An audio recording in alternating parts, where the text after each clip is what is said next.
I still remember the day they laughed. It was a cool autumn morning, leaves swirling like confetti around my feet as I burst into the family kitchen, filled with excitement that could hardly be contained. "I'm going to change the world," I declared, beaming with the fervor of a new dreamer. "I'm going to restore urban landscapes using microbes. It's going to be huge." A deafening silence followed, and then, like a clap of thunder, they erupted in laughter. My mother clutched her sides while my father shook his head, disdain wrapped around his words. "That's your plan? Microbes? What are you, insane?" My brother chimed in. "How are you going to feed yourself with this ridiculous dream? You'll embarrass us." The sting of it all settled deep within me, an anchor of doubt that weighed me down.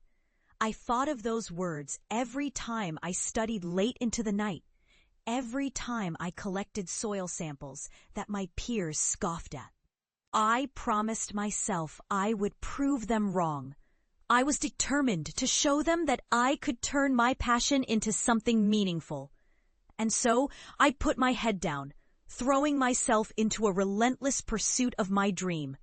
Day after day, I spent hours in dilapidated neighborhoods, collecting samples, experimenting with microbial strains that could restore the soil's health. There were times when my heart was heavy, moments I staggered under the weight of their ridicule.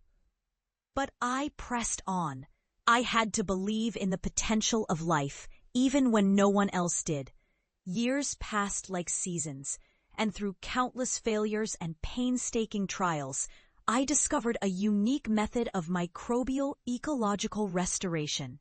What began as a dismissal morphed into a small revolution within urban ecology. My work started to gain traction. Cities once shunned became ambitious projects brimming with life again.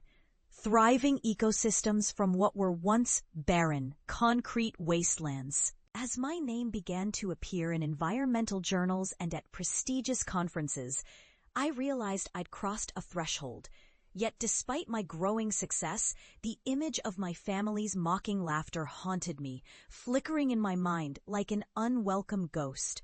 Then came the day I received the invitation to showcase my work at the International Urban Ecology Summit, as if the universe had conspired to bring me full circle. I needed to return home, not just to attend the conference, but to confront my past. This is it, I told myself, heart pounding. It's finally time to stand before them, to show them what I've accomplished. When I walked back into that old kitchen, the warmth of childhood memories wrapped around me, but the tension was palpable. They were gathered around the table, faces contorted into disbelief as they took in the professional attire I wore, elegant yet practical. A stark contrast to the tattered jeans and hoodies I used to wear, while they smear. "What do you want?" my father asked, his voice laced with skepticism. This time, though, my heart didn't quiver. It burned with purpose. "I came to show you something," I replied, pulling out my tablet and launching the presentation I'd prepared. Images of the barren landscapes, followed by vibrant greenery bursting with life, filled the screen. "This is what microbial restoration can do. This is my life's work." As I spoke, weaving the science with passion and vision, I watched their expressions flicker between disbelief and incredulity. I showed them thriving urban gardens, colorful flora, and species once thought lost to concrete jungles. I've created a movement, and it's changing the way we approach our cities. Microbial restoration is not mad science, it's the future. The room fell silent. Their laughter morphed into a different sound, confusion, perhaps awe, or maybe even guilt. In that moment, I saw their eyes gloss over, a realization dawning upon them as they grasped the magnitude of my success. Then came the moment I didn't prepare for. My little brother, who once called my dreams absurd and baseless, looked at me, vulnerability tearing at the edges of his bravado. "You really did, didn't you?" he whispered, almost reverently.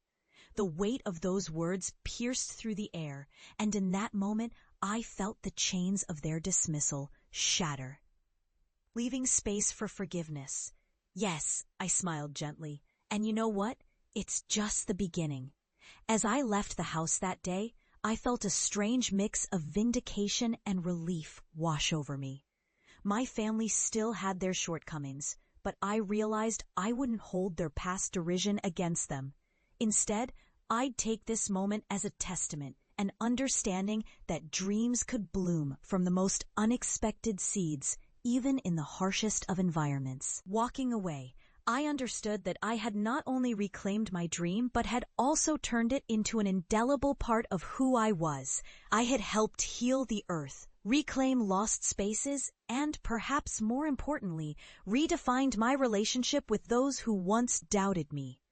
They were, after all, the first circle of my life, and if one thing was true, it was that everyone deserves a chance at redemption, even those who laughed at your dreams. In the end, I realized it wasn't merely about proving them wrong. It was about finding my own voice amidst the noise, standing tall in the face of challenge, and transforming that laughter into a symphony of growth. I smiled at the thought of what lay ahead, knowing that the journey was only just beginning. A tune a little louder, a path infinitely brighter.